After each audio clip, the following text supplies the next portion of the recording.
Hər vaxtınız xeyir olsun, hörmətli tamaşaçılar. Eskulab efirdə dil bilimləri doktoru, professor Məhəmməd Hüseyn Hərici təsir eləyir və bunu biləndən sonra müalicə də mənə gəlir, daha dəqiq olur. Aydınlaşdırmaq lazımdır ki, hansı musiqini biz burada söhbət edirik. Təbii ki, musiqinin deməli iki ayrı-ayrı təsiri var insana. Bir dağıdıcı təsiri var, bir deməli bərpa edici.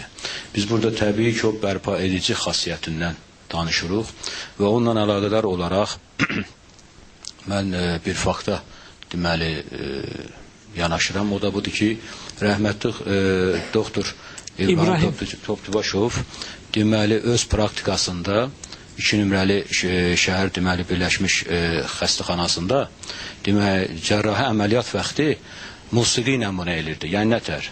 Belə ki, xəstənin qulağına qulaqçıq qoyurdular və özü də həmin vəziyyətdə demək musiqi yayılırdı və onunla cərrahi əməliyyat gedirdi. Bu təbii ki, həm xəstəyə gözəl bir təsir bağışlayır, yəni xəstəni sakitləşdirir, əsəb sistemini sakitləşdirir və qaldı ki, cərrahın özü də baxmayaraq ki, o qədər ağır stres altında bu əməliyyatı aparır, özündə bir növ sakitləşdirici xasiyyət verir. Mən deməli, keçən il Almaniyada və İspaniyada olanda hər iki ölkədə müəyyən xəstəxanalarda oldum. Bunlar ən müasir sistemdən, yəni klassik sistemdən istifadə edirlər. Xəstələrin deməli palatalarında və eyni zamanda cərrahi əməliyyatlarda onlara deməli musiqini yayılmağa.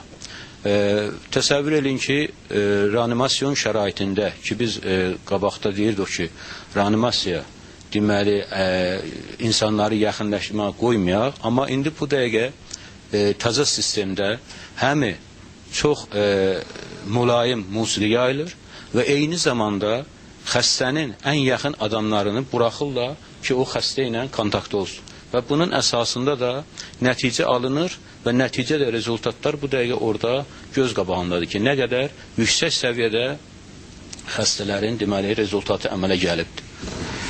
Yəni, musiqinin orqanizmə təsiri haqqında həkim, professor kimi yox. Hər xəstəliyi musiqi ilə də müalicə etmək mümkün deyil. Mənim yanıma xəstə gəlir, tutaq ki, sümüyündə və ya oynağında problem var. Mən buna deməli şuşları qoyum ki, deməli bundan əmələ gəlsin, segahı qoyum bundan əmələ gəlsin. Bu əmələ gələn bir şey deyil axı. Operasiya, əməliyyat elədiyiniz var, musiqiyə qulaq asanda həm siz yaxşı əməliyyat edirsiniz, həm xəstəyə... İndi Siyaş, mən bir şeyə işarə edeyim, öz praktikamdan danışıram.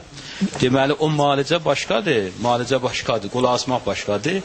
Deməli, şəxsən mən öz praktikamda demirəm, mən xanəndiyəm, deməli, üzlənirəm, amma müəyyən insanlardan təhsil almışam, muğam təhsili və mən şəxsən öz praktikamda əməliyyat vaxtı cərrahi əməliyyatın deməli ağırlığını və o zəhmini almaq üçün istər-istəməz, yəni özümdən asılı olmayaraq mən oxuram.